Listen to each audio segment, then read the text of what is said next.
Hi, ഞാൻ ഷാജിയെ കുറിച്ചിട്ട് ഒരു മൂന്ന് വീഡിയോ ആണെന്ന് തോന്നുന്നു. 3 വീഡിയോകളും ചെയ്തിട്ടുണ്ട്. അതിൽ വന്ന കുറച്ച് കമൻറ്റുകളിൽ ഞാൻ ശ്രദ്ധിച്ച 1-2 കമൻറ്റുകളുണ്ട്. അതിൽ വേറൊരു കമൻറ്റിനെ ഞാൻ ഓൾറെഡി മറുപടി കൊടുത്തിട്ടുണ്ട്. അതാണ് 3ാമത്തെ വീഡിയോ. അതായത് ഷാജിദയുടെ ലൈഫ് കണ്ടിട്ട് എനിക്ക് അസൂയ തോന്നുന്നു എന്ന്. അതിന് ഓൾറെഡി ഞാൻ മറുപടി വീഡിയോ ചെയ്തിട്ടുണ്ട്. പിന്നെ വരുന്നതിൽ 3-4-5 കമൻറ്റുകളാണ് നിങ്ങൾ നോക്കാൻ പോയിട്ടല്ലേ അവരെ വഴിക്ക് വിടൂ എന്നുള്ള രീതിക്ക്. പിന്നെ ഒരു കമൻറ്റാണ്, രേണു സുധിയെ കുറിച്ച് എന്തുകൊണ്ട് മിണ്ടുന്നില്ല, രേണു സുധിയെ തൊടാൻ പേടിയാണോ, ഷാജിദയെ ടാർഗറ്റ് ചെയ്യുന്നു. ഞാൻ കാര്യം പറയട്ടെ, നമ്മളൊരു കോയിൻ എടുത്തു കഴിഞ്ഞാലോ അതിന് 2 വശം ഉണ്ടാവുമല്ലോ, ഹെഡ് ആൻഡ് ടെയിൽ. ആ ഒരു കോയിൻ്റെ 2 വശങ്ങളാണ് ഷാജിദയും രേണുവിനെ കുറിച്ച് ഞാൻ മിണ്ടാത്ത എന്തെന്ന് പറഞ്ഞാൽ, ഷാജിദയെ കുറിച്ച് എന്തുകൊണ്ട് ഞാൻ മിണ്ടി എന്ന് പറയാം. അപ്പം ഞാൻ രേണുവിനെ കുറിച്ച് എന്തുകൊണ്ട് മിണ്ടിയില്ല എന്നുള്ളതിന് ഉത്തരം കിട്ടും. ഷാജിദ പബ്ലിക്കായിട്ട് വന്നിടുന്ന ആളുകളെ ചീത്ത വിളിച്ചതിലോ അവൾ ക്രീം കച്ചവടം ചെയ്തതിലോ അല്ലെങ്കിൽ മക്കളുമായിട്ട് വന്നിടന്ന് കാണിച്ച തോന്നിയ ദിവസത്തിലോ ഒന്നുമല്ല ഞാൻ പ്രതികരിച്ചത്. ഷാജിദയുടെ ഉമ്മയെ തൊട്ടപ്പോൾ അവിടെയാണ് ഞാൻ പ്രതികരിച്ചത്. അത് മനസ്സിലാക്കാനുള്ള കഴിവില്ലാത്തവരാണ് എൻ്റെ വീഡിയോയുടെ താഴെ വന്നിട്ട് ഈ നെഗറ്റീവ് കമന്റ് ഇടുന്നവർ. I don't care. ഓക്കെ, എന്തുകൊണ്ട് അവളുടെ ഉമ്മയെ ഇങ്ങനെ ചെയ്തു എന്ന് ചിന്തിക്കാൻ നിങ്ങൾക്ക് സാധിക്കുന്നില്ല. പെറ്റുമ്മയാണ് നിങ്ങൾക്ക്. അതോ നിങ്ങളുമൊക്കെ നിങ്ങളുടെ അമ്മമാരെ അങ്ങനെയാണോ അടിച്ചേറ്റിട്ടേക്കാണോ? അങ്ങനെയാണെങ്കിലും ഒക്കെ ചിലപ്പോൾ നിങ്ങൾക്കത് ഷാജിദ കാണിച്ചാൽ തെറ്റ് തോന്നില്ല. രേണു സുധി അവള് കോപ്രായങ്ങൾ കാണിക്കുന്നുണ്ട്, പലതും കള്ളത്തരങ്ങൾ പബ്ലിക്കിന്റെ മുമ്പിൽ വന്നിരുന്നിട്ട് ഒരു സമയം അവള് പറയും, തൊട്ടടുത്ത് ഇന്റർവ്യൂവിൽ വന്ന് അവള് മാറ്റി പറയും. അതൊക്കെ ഓക്കെ. പക്ഷെ അവള് അവരുടേതായ ഒരു ഇതിൽ പോകുന്നുണ്ട്. ഷാജിദയും ഉമ്മായെ പറഞ്ഞു, ഉമ്മായ്ക്കെതിരെ ചെയ്ത ആ വീഡിയോ, അതായത് അതും എൻ്റെ ഉമ്മ അങ്ങനെയാണ്, എൻ്റെ ഉമ്മ ഇങ്ങനത്തെ അവളാണെന്ന് പറഞ്ഞ് വന്നിരുന്ന വീഡിയോ പറയുകയല്ല ചെയ്തത്. അവരുടെ ഇന്ന വീഡിയോ ജസ്റ്റ് നിങ്ങളൊക്കെ ഞാൻ ചോദിക്കുക, നിങ്ങളുടെയൊക്കെ തലയ്ക്കകത്ത് എന്താണ് ഈ വന്നിരുന്ന് ചോദിക്കുന്ന കമന്റോളികൾ ആരൊക്കെയാണെന്നറിയാവോ? ഷാജിദയുടെ ലൈവിൽ പോയിട്ട് ഷാജി എൻ്റെ പേരൊന്ന് പറയൂ ഷാജി. അപ്പോഴാണ് ഷാജി ഇരുന്നിട്ട് റിഫ, ഹായ് റിഫ. അപ്പോൾ ഉടനെ വാവ് ഷാജിന്റെ പേര് പറഞ്ഞു എന്ന് പറഞ്ഞിട്ട് സായുജി അടയുന്ന ടീംസാണ്. അതായത് ഞാൻ ഷാജിദയുടെ ഒരു ലൈവ് വീഡിയോ നിങ്ങൾ എടുത്ത് നോക്കിക്കഴിഞ്ഞാൽ അതിലൊരു 10 പേരെങ്കിലും കാണും. ഷാജി എൻ്റെ പേരൊന്ന് വായിക്കൂ ഷാജി, ഹായ് എന്ന് ഞാൻ അപ്പോൾ ഉടനെ വിളി വെച്ചിട്ട് ഇപ്പൊ ഷാജി എന്നാണെങ്കിൽ ഹായ് ഷാജി. അതിപ്പോൾ പെണ്ണും കൊണ്ടാണും ഉണ്ട് കേട്ടോ. എനിക്ക് പെൺകുട്ടികളുടെ എനിക്ക് പേര് കേട്ടല്ലേ, പേര് വെച്ചിട്ട് ഇപ്പോൾ ആരെയും നമുക്ക് ഇളക്കാൻ പറ്റില്ല. എന്നാലും തോന്നിയിട്ടുള്ള കൊച്ചു പെൺകൊച്ചുകളാണ് ഈ 10, +1, +2 അങ്ങനെയൊക്കെയുള്ള. അതായിരിക്കും, അതാണ് ഇത്ര അതിൽ. അതായത് എന്നെ പോലെ അല്ലെങ്കിൽ നിങ്ങളെയൊക്കെ പോലെ ഒരു വുമണാണ്. ഇപ്പം മമ്മൂട്ടി ആണെങ്കിൽ മോഹൻലാൽ ആണെങ്കിലോ അല്ലെങ്കിൽ അങ്ങനെയൊക്കെ ആണെങ്കിലും ഒക്കെ ആ ഒരു ഇത് നിൽക്കുക. ഇത് ഷാജിദ പേര് വിളിച്ചു കഴിഞ്ഞാൽ അന്നത്തേക്ക് പിന്നെ ഒന്നും കഴിക്കേണ്ട, വയറ് നിറഞ്ഞു എന്ന് വിചാരിക്കുന്ന ചില മലവാണങ്ങളാണ് വന്നിട്ട് ഷാജിദക്കെതിരെ വീഡിയോ ചെയ്യുമ്പോൾ എനിക്ക് കമന്റ് ചെയ്യുന്നത്. അപ്പൊ ഞാൻ നിങ്ങളെയൊന്നും ഒരു 5 പൈസയുടെ വില ഞാൻ നിങ്ങൾക്ക് തരേണ്ട കാര്യമില്ല. പിന്നെ രേണു സുധിക്കെതിരെ ചെയ്യാൻ പേടി എന്ന് പറഞ്ഞുകൊണ്ടാണ് ഞാനിപ്പോൾ ഈ വീഡിയോ ചെയ്യുന്നത്. എനിക്ക് അവരെയും പേടിക്കേണ്ട കാര്യമില്ല. എനിക്കിപ്പോൾ ഇപ്പൊ ഈ ഷാജിദായ കാര്യം പറഞ്ഞ പോലെ തന്നെ അവരൊരു സ്ത്രീയാണ്, അവര് ജീവിക്കണമെന്നുള്ളതിൽ പക്ഷെ അവര് ചൂസ് ചെയ്ത വേ റോങ് ആയി പോയി എന്നുള്ളത്. അത് ഈ ഷാജിദ ചെയ്ത പോലെ തന്നെ പ്രോപ്പർ വേയിലായിരുന്നെങ്കിൽ അവർക്ക് ഈ ഇത്രത്തോളം ഒന്ന് നെഗറ്റിവിറ്റി ഫേസ് ചെയ്ത് പോവേണ്ട സ്ത്രീയല്ല. പക്ഷെ അവർ നെഗറ്റിവിറ്റിയിലൂടെ ഫേമസ് ആവാൻ, നെഗറ്റീവ് ഫെയിമാണ് അവർക്ക് താല്പര്യം. അവരത് ചൂസ് ചെയ്ത് അവർ മുമ്പോട്ട് പോകുന്നു. എന്തൊക്കെ കള്ളങ്ങളാണ് വന്ന് സോഷ്യൽ മീഡിയയുടെ മുമ്പിൽ പറഞ്ഞത്. അല്ലെ, ഏറ്റവും നന്ദി കെട്ട വ്യക്തി എന്നുള്ളൊരു പേര് വളരെ കുറഞ്ഞ ദിവസം കൊണ്ട് സുധിക്കും നേടിക്കൊടുത്തു. മരിച്ച് മണ്ണിന്റെ അടിയിൽ പോയി അങ്ങേർക്ക് നേടിക്കൊടുത്തു, അവളും നേടിയെടുത്തു. ഇവര് വാ കൂട്ടി കുറച്ച് മിണ്ടാതിരുന്നെങ്കിൽ മണ്ണിന്റെ അടിയിൽ പോയ ആ വ്യക്തിക്ക് കുറച്ച് അയാൾ കാണിച്ചിട്ടുണ്ടാവും, പക്ഷെ കുറച്ച് സമ്മാനം കിട്ടിയിട്ടുണ്ടായിരുന്നു തന്നെ. പക്ഷെ അയാൾ ചെയ്തിരുന്ന അറിയാത്തവരിലൂടെ അയാൾ ചെയ്തിരുന്ന ഈ കടം പിടിച്ചിട്ട് ആൾക്കാർക്ക് തിരിച്ചു കൊടുക്കാത്ത രീതിക്ക് അങ്ങനെയൊക്കെ കുറെ കാര്യങ്ങൾ അറിയാത്ത വ്യക്തികളിലൂടെ അറിയാൻ രേണു കാരണമാണ് ഇടായത്. അവിടെ പിന്നെ അവര് നെഗറ്റീവിലൂടെ ഫെയിം ആവണമെന്നുള്ളൊരു തീരുമാനത്തിൽ നിൽക്കുന്നവരെ നമ്മൾ പിന്നെ പറഞ്ഞിട്ട് കാര്യമില്ല. കഴിഞ്ഞ ദിവസം ഞാൻ ഷാജിദയിലിട്ട് തിരിച്ചു വരാം. കഴിഞ്ഞ ദിവസം ഞാൻ ഷെരീഫിന്റെ ഒരു വീഡിയോ കണ്ടു, ഒന്ന് രണ്ട് വീഡിയോ. അതിന് മുമ്പ് ഷെരീഫ് പറയുന്നതായിട്ട് ഒരു 80,000 ഏതൊരു വയസ്സായ ഒരു മുതുകനെ പറ്റിച്ച കാര്യം. കിളവന്മാർക്കാണ് സത്യം പറഞ്ഞാൽ ഇച്ചിരി കുന്തൽ കൂടുതൽ, ഇത് കൂടുതൽ. അങ്ങനെ ചെന്ന് ചാടി കൊടുത്തായിരിക്കും അവളുടെ മുമ്പ്. ഞാൻ അതിന് നല്ലതെന്ന് പ്രോത്സാഹിപ്പിക്കല്ല, പക്ഷെ അങ്ങോട്ട് ചെന്ന് ചാടി കൊടുത്തതിന് അങ്ങേർക്ക് അത് ആവശ്യമാണ്. അങ്ങനെ ഒരു ഇതാകത്തുള്ളൂ. 10,000 ഏതോ ഒരു കിളവനെ പറ്റിച്ച കേസ് പറയുന്നുണ്ട്. അപ്പോഴും ഞാൻ 2 മൈൻഡിലായിരുന്നു, വേണോ വിശ്വസിക്കണോ വേണ്ടേ, ഓക്കെ നോക്കാം, മുമ്പോട്ട് നോക്കാം എന്നുള്ള ഒരു മൈൻഡിൽ നിൽക്കുകയായിരുന്നു. കഴിഞ്ഞ വീഡിയോയിൽ ഷെരീഫ് പറഞ്ഞു, ഞാൻ 1-2 വീഡിയോ എനിക്ക് കിട്ടിയിട്ടുണ്ട്, അത് ഞാൻ അവൾക്ക് തന്നെ അയച്ചു കൊടുത്തിട്ടുണ്ട്, ആദ്യം അവളല്ലേ കാണേണ്ടതെന്ന്. അപ്പോഴും ഞാൻ ചിന്തിച്ചു എന്തുകൊണ്ട് ഇങ്ങനെ പറയുന്നു എന്ന് പറഞ്ഞിട്ട് ഷാജിയുടെ ലാസ്റ്റ് 2 ലൈവ് എടുത്ത് ഞാൻ കണ്ടു നോക്കി. ഈ പത്തിക്കടിയുണ്ട പാമ്പിനെ പോലെ. ഈ ഷെരീഫ് ഈ ഒരാളെ പറ്റിച്ച് 80,000 കേസ് പറഞ്ഞതിന് ശേഷമാണ് ഉമ്മാടത്ത് മാപ്പ് പറഞ്ഞുകൊണ്ടുള്ള വീഡിയോ. അത് ഉമ്മാടത്ത് നേരിട്ട് വിളിച്ചിട്ടല്ല, ലൈവിൽ വന്നിരുന്നത്. കാരണം ശരിയാണ്, ലൈവിൽ പൂരെ തെറി വിളിച്ചിട്ട് ലൈവിൽ വന്നാണ് തെറി വിളിക്കണം. പക്ഷെ ലൈവിൽ വെച്ചിട്ട് ഉമ്മായെ വിളിച്ച് മാപ്പ് പറയണമായിരുന്നു, എങ്കിൽ അതിലൊരു മാന്യത ഉണ്ടായിരുന്നു. അത് പണിയാണെന്ന് മനസ്സിലായപ്പോ തൊട്ട് ലൈവിൽ വന്ന് ഉമ്മാടത്ത് മാപ്പ് പറഞ്ഞു തുടങ്ങി. ലാസ്റ്റ് 2 ലൈവ് എടുത്ത് നോക്കിയാൽ ഷാജിദ് ഈ പത്തിക്കടിയുണ്ട പാമ്പ് തലതാത്തി സംസാരിക്കുന്ന പോലെയാണ്.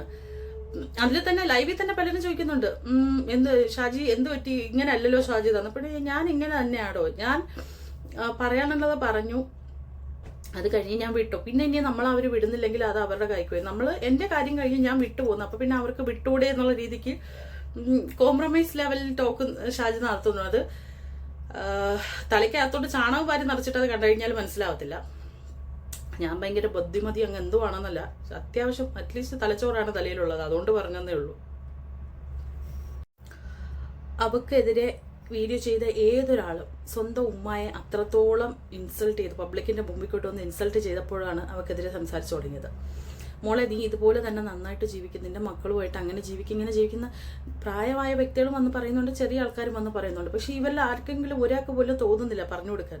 നീ ഒന്ന് ഉമ്മായി വിളിച്ച് പൊരുത്തം ചോദിക്കും, അല്ലെങ്കിൽ ഷെരീഫിനോട് വിളിച്ച് വേണ്ട രീതിക്ക് മാപ്പ് ചോദിക്കും. മാപ്പ് ചോദിക്കണം അയാളോട്, തീർച്ചയായിട്ടും ചോദിക്കണം. ഞാനിപ്പോൾ ഷെരീഫിന്റെ ഷെരീഫിനെ അന്ധമായിട്ട് വിശ്വസിച്ച് ഷെരീഫിന് ആരാധന മൂത്തൊരു വ്യക്തിയൊന്നുമല്ല.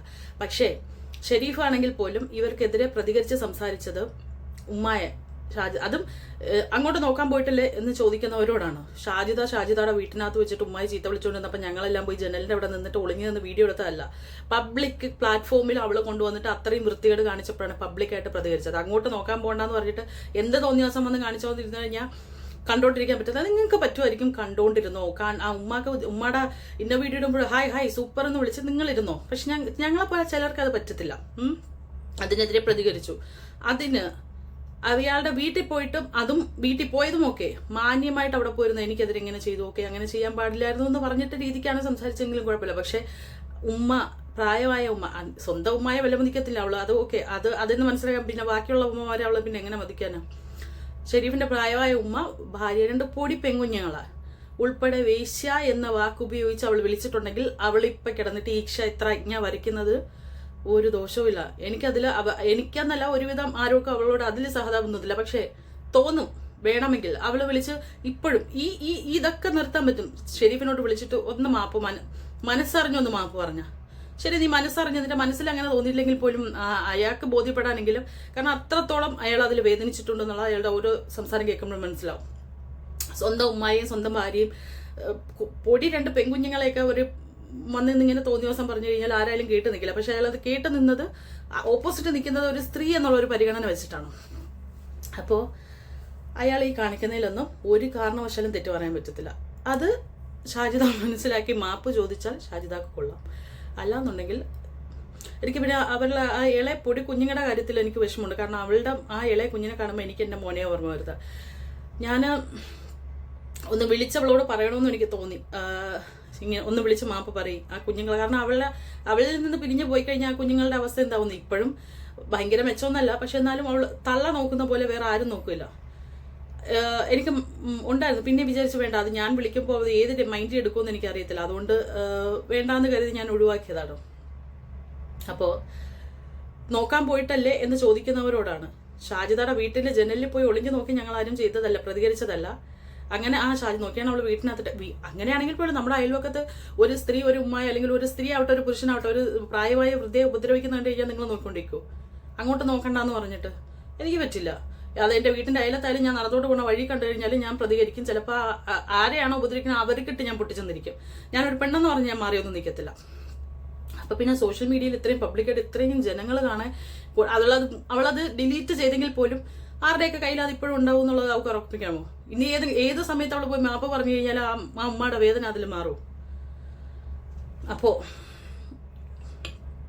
അതില് ഷാജിദായെ നോക്കാൻ പോയിട്ടല്ലേ, അവളെ വിടൂ, അവളൊരു 5 കുഞ്ഞുങ്ങളുമായിട്ട് ജീവിക്കുന്നവളല്ലേ. 5 കുഞ്ഞുങ്ങളുണ്ടെന്ന് പറഞ്ഞ് എന്ത് തന്നയിലായ്മയും വന്ന് കാണിച്ചു കഴിഞ്ഞാൽ 5 കുഞ്ഞുങ്ങളുണ്ടെന്ന് പറഞ്ഞ് വിട്ടുകൊടുക്കാൻ പറ്റുമോ? എല്ലാവരെയും ചീത്ത വിളിച്ചും ഇങ്ങനെ ഇതായിട്ട് നടന്നപ്പോഴത്തേക്കും ഉള്ള ഷാജിദ അല്ല ഇപ്പൊ ഉള്ളത്. അത് നിങ്ങൾക്ക് അവളുടെ പഴയ ലൈവുകളും ഇപ്പോഴത്തെ ലൈവുകൾ കാണുന്നവരാണെങ്കിലും മനസ്സിലാവും. അടി നല്ല പോലെ പത്തിക്ക് കിട്ടിയിട്ടിരിക്കുകയാണ്.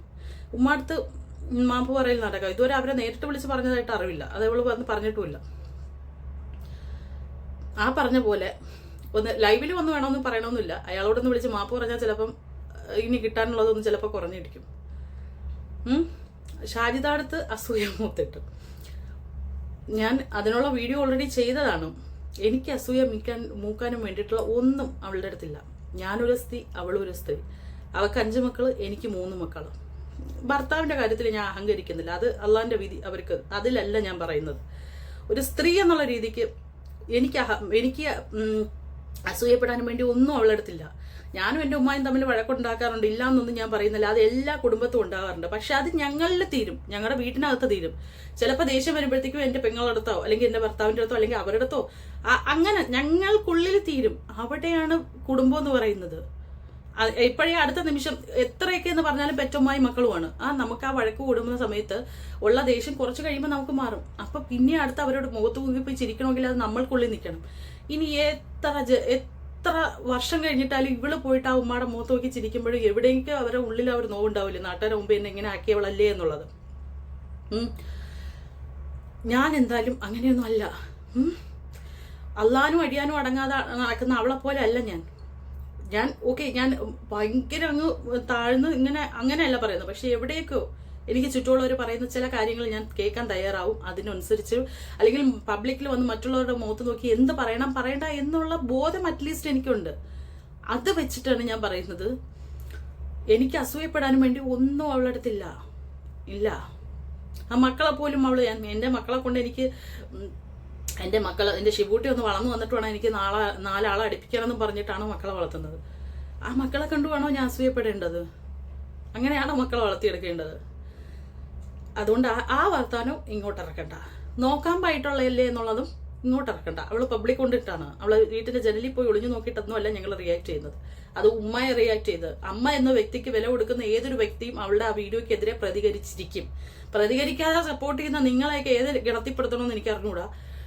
അസുരന്മാർക്ക് പോലും അമ്മ എന്ന് പറയുമ്പോൾ അത്രയും പ്രിയമാണ്. നിങ്ങൾ ആ ഗണത്തിലും പെടുത്താൻ പറ്റില്ല. കാരണം ഒരു ഉമ്മ എത്രത്തോളം പബ്ലിക്കായിട്ട് ഇൻസൾട്ട് ചെയ്ത ഇവിടെ നിങ്ങൾ ആ രീതിക്ക് സപ്പോർട്ട് ചെയ്യുമ്പോൾ നിങ്ങളുടെ ഗണം ഏതെന്നുള്ളത് എനിക്കറിയത്തില്ല. രേണുസുതിയ എനിക്ക് പേടിയായിട്ടൊന്നുമില്ല. അവക്കെതിരെ വീഡിയോ ചെയ്യണമെങ്കിൽ ഒരു മാസം ഓടിക്കാനുള്ള കണ്ടന്റ് എനിക്കുണ്ട്. പക്ഷേ വേണ്ട, അതിന്റെ ആവശ്യമില്ല. ഷാജിദായെ പോലും ഞാൻ എന്തുകൊണ്ടാണ് പ്രതികരിച്ചത്? അവൾ ഉമ്മയെ പറഞ്ഞപ്പോൾ, ഉമ്മക്കെതിരെയുള്ള വൃത്തികെട്ട വീഡിയോ ഇറക്കിയപ്പോൾ മാത്രമാണ്. അല്ലാതെ അതിനു മുമ്പ് ഒരു വീഡിയോ പോലും ഞാൻ ഷാജിദക്കെതിരെ ചെയ്തിട്ടില്ല. അവരെങ്ങനെയെങ്കിലും എന്തെങ്കിലും കാണിച്ച് ജീവിച്ചു പോട്ടെ എന്നുള്ള രീതിക്കാണ്.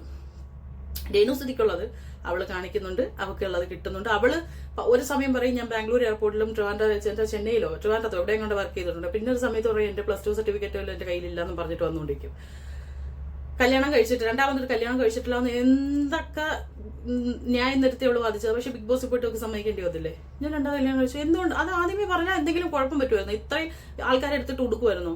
ഞാൻ ഒരു കല്യാണം കഴിച്ചിട്ടുണ്ട്, അത് ശരിയായില്ല, ബന്ധം വെഞ്ഞു. രണ്ടാമത് അത് സുധിച്ചേട്ടനെ കെട്ടിയത്, തീർന്നു, സിമ്പിൾ, അത്രേ ഉള്ളൂ. അവിടെ പിന്നെ വേറെ സംസാരമില്ല. പക്ഷെ ഇല്ല, ഞാൻ കെട്ടിയിട്ടില്ല, ഞാൻ എന്റെ ആദ്യത്തെ ഭർത്താവാണ് സുധി എന്നുള്ള രീതിക്ക് അവള് സംസാരിക്കാൻ നിന്നപ്പോഴാണ് ആൾക്കാർ അത് തോണ്ടിക്കൊണ്ടുവന്നത്. കാരണം ഇവളുടെ ആദ്യത്തെ കല്യാണത്തിന് പോയി കല്യാണം പന്തിയിലിരുന്ന് ഉണ്ട ആൾക്കാർക്ക് ഇവള് ആദ്യം കെട്ടിയിട്ടില്ല എന്ന് പറയുമ്പോഴത്തേക്കും കേട്ടോണ്ടിരിക്കാൻ പറ്റുമോ? അതുപോലെ തന്നെ ഓരോന്ന് കാണിക്കും, അത് സമൂഹത്തിന്റെ മുമ്പിൽ വരും. ഷാജിദായും ഇതുപോലെ സമൂഹത്തിന്റെ മുമ്പിൽ കാണിച്ച് സമൂഹത്തിന്റെ മുമ്പിൽ തന്നെ അവള് വന്നില്ലേ തിരിഞ്ഞു, അത്രേ ഉള്ളൂ. അതില് കാണിക്കുന്ന എല്ലാവർക്കും എതിരെ പ്രതികരിക്കണമെന്ന് വെച്ച് കഴിഞ്ഞാൽ ഇതുപോലെ കാണിച്ചാൽ പ്രതികരിക്കും. ചിലതൊക്കെ കണ്ണടച്ച് നമ്മൾ വിടും, വേണ്ട പോട്ടെ, എന്തെങ്കിലും കാണിച്ചിട്ട് പോട്ടെ എന്നുള്ള രീതിക്ക്. ആരെയും പേടിച്ചിട്ടൊന്നുമില്ല. അത് മനസ്സിലാക്കാൻ, അതൊന്ന് പറയാൻ വേണ്ടിയിട്ട് വീഡിയോ ചെയ്താൽ. ഓക്കെ.